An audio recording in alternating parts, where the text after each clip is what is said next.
Hello, my dear students.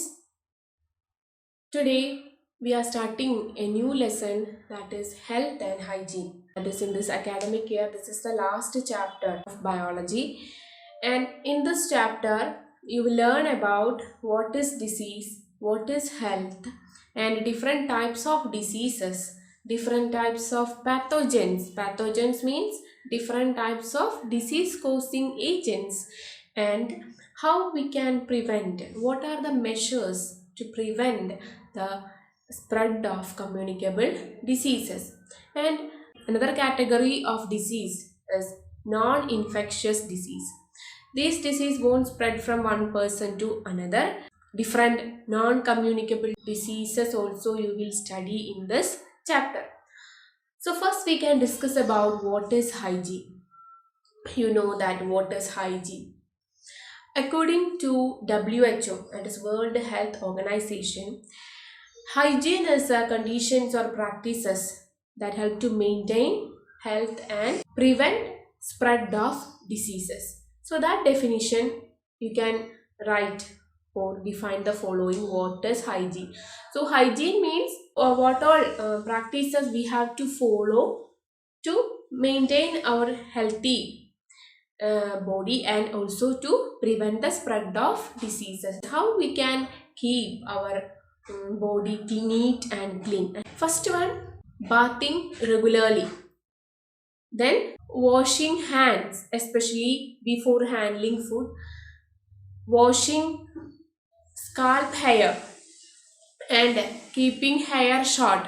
If it is lengthy hair, you have to keep it clean, neat and clean, without headlights and all. You have to keep it properly.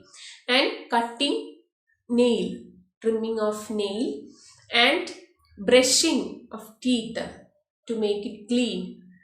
Two times per day, two times, once in the morning and night. Before go to bed, you have to brush your teeth. Then you have to wear clean clothes and use toilet properly. So hygiene means the conditions or practices that help to maintain health and preventing spread of diseases. So these are a general topic.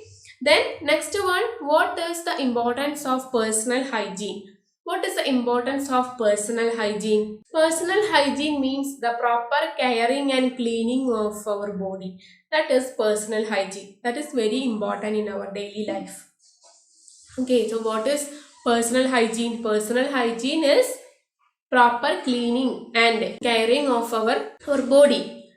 What is the importance of personal cleanliness? Keeping personal hygiene or cleanliness helps us to prevent the spreading of diseases and illness and to help us to avoid bad odor. Okay, so personal hygiene is very very important in our daily life. So it will prevent bad odor and it will prevent the spread of diseases, infectious diseases from one person to another. So these are the importance of personal cleanliness. Then next one, what is health? What is health? Health is a state of complete physical, mental and social well-being and not merely the absence of disease. So this is the definition of health. What is health? It is a physical, mental and social well-being and not merely the absence of disease. So that include mental health, physical health, everything. It is coming under the term health, not merely the absence of disease. There mentally, physically a person is fit, then we can call as a healthy person. So a healthy person means a person those who have a sound body, that is a perfect healthy body, then live in harmony with others, and that person will have the ability to face stress and strain in their daily life. Then that person hold some spiritual and moral values. So health has three aspects, that is physical, mental and social well-being. All these three aspects functions and interact with one another. So all the three aspects should be perfect. So what is the meaning of mental health? Not merely the absence of mental disorder or mental problem. Change in the behavior also we can consider as a mental illness. Mentally ill person will be rejected by the other people in the community. So mental aspect is an important one. Then what is physical aspect? That is the physical state of the body. That is a physical state of the body. So physical state means every parts of our body, that is each and every cells, organs, tissues should be function properly without any discomfort. That is the physical aspects of health. Then what is social aspect? Social aspects of health means that person should be live in harmony with the other people of the society. So all the three aspects work together and interact with one another. So these are the general introduction. This is general ideas about health. Next one, what is disease? What's the definition of disease? Disease is any departure from the health presenting marked symptoms. Symptoms means any indication. The indications of disease may be fever, coughing, sneezing, headache. All these are the symptoms of particular diseases. Then, a disease means it is a deviation or a departure from the health presenting some symptoms, malady, illness, and disorders. Malady means any discomfort or diseases. That is a chronic disease, that is malady. Okay, that is a disease. Disease means a departure from a deviation from the normal health marked by some symptoms. The disease will have some symptoms. Definition of disease you have to underline and study. Then, what do you mean by symptoms? Many things are there in your textbook. Only what we are discussing now, that much only you want to underline and study from that 2 pages. Okay. So, what is symptoms? Symptoms means the indication of disease. That is symptoms. I told you already, fever. Fever is a symptom. Fever may be because of many diseases, or some person will have the headache. That headache may be due to several diseases that we cannot confirm. After consulting doctor, and doctor will prescribe for a different test. If a person having continuous headache, or if a person have a chronic cough, it may be due to throat infection or may be due to some other lung diseases. So we need the help of a doctor. We can say maybe due to throat infection or maybe due to some respiratory tract problems. So several diseases will have the same type of symptoms. So that is the introduction about diseases. So let's move to the core topic, that is types of diseases. This is the important part of this chapter. From here onwards, we are studying different types of diseases and its reason and its symptoms. So all the diseases you have to study with its symptoms and the reason. The organism which causes that disease is also important one. Maybe ask for match the following, maybe ask for filling the blanks or name the following. From the introductory part, you have to study the definition of hygiene and what is personal hygiene, then what is health and what is disease. So all these definitions you have to study. So types of diseases. There are 2 types of diseases, that is infectious diseases and non-infectious diseases, or communicable diseases and non-communicable disease. 2 types of diseases, that is communicable disease and non-communicable disease. Communicable disease means it is also known as infectious diseases. And what is the difference between communicable and non-communicable disease? Communicable disease can spread from one person to another. That is, this communicable disease will spread from a diseased person to a healthy person. Example, common cold. Such infectious diseases will spread from one person to another through various routes. And that infectious disease may be reaches to a healthy person through water, air, or through contaminated food material. These communicable diseases are caused by the different pathogens. Pathogens means disease causing organisms such as bacteria, virus, protozoa, fungi, worms. These are the examples of pathogens. These pathogens first they will invade or enter into the body of a person. After that it will multiply, that is multiply inside our body. After that they will produce symptoms, that is indications.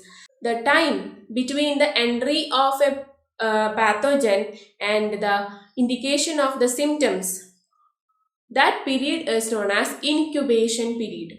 Okay, incubation period means after the entry of a pathogen into our body, the time to produce the symptoms, that is known as incubation period. It may be a few hours or maybe several months. The incubation period will vary from one pathogen to another because every pathogen have their own incubation period. That is incubation period. Incubation period means after the entry of the pathogen into our body, how much time will take to produce a symptom. That is known as incubation period. Okay, so what is pathogen? Pathogens such as virus, bacteria, fungi, protozoa, worms. These all are coming under the term pathogens. Pathogens means disease causing organism. Disease causing organisms are known as pathogens. These pathogens are responsible for the communicable diseases. So these pathogens produce communicable disease. This pathogen will enter from a diseased person to a healthy person through various medium. Maybe through air, maybe through contaminated water, those who are drinking contaminated water, or maybe through contaminated food material. So these pathogens produce communicable diseases or infectious diseases. Then non-communicable diseases. These diseases do not spread from diseased person to a healthy person. Example, cancer, vitamin deficiency diseases. That diseases won't spread from infected person to a healthy person. So these are the two categories of diseases, communicable and non-communicable disease. First we can discuss about communicable disease. I told you communicable diseases are produced by different pathogens. So different pathogens. So we have to categorize the communicable diseases into several category. That is disease caused by bacteria, disease caused by virus, disease caused by protozoa, disease caused by fungi, disease caused by worms. So several categories of diseases you have to study in this chapter. So first we can discuss about the disease caused by bacteria. So from here onwards we are studying different types of diseases. First we are discussing about the disease caused by bacteria. What is bacteria? Bacteria is a unicellular organism. What is the meaning of unicellular? It is made up of a single cell. It is minute, very small one. You have already learned that the bacteria is the smallest cell. Okay, minute. We need the help of a microscope to view the bacterial cell. So that much minute cells, that is bacteria. Different shapes of bacteria are there. Different, that is the shape of bacteria may be rod shape, round shape, or coma shaped, spiral shape. Different types of bacteria are there. Okay, then they are prokaryotic. Prokaryotic means the organisms, the general structure of bacteria is like this. That is a single cell, and inside the cell the chromatin network, that is freely suspended in the cytoplasm. So the organism without the nucleus, true nucleus, it is suspended in the cytoplasm. Their genetic material is freely suspended in cytoplasm. That is inside in our cell, the content inside the nucleus is covered with a nuclear membrane. A true nucleus is there in higher organism, but in bacteria they are having the genetic material is freely suspended in the cytoplasm. Genetic material means DNA. That DNA is freely suspended in the cytoplasm. No other cell organelles, only cytoplasm and this DNA. A single cell. That is the meaning of prokaryotic. They don't have a true nucleus.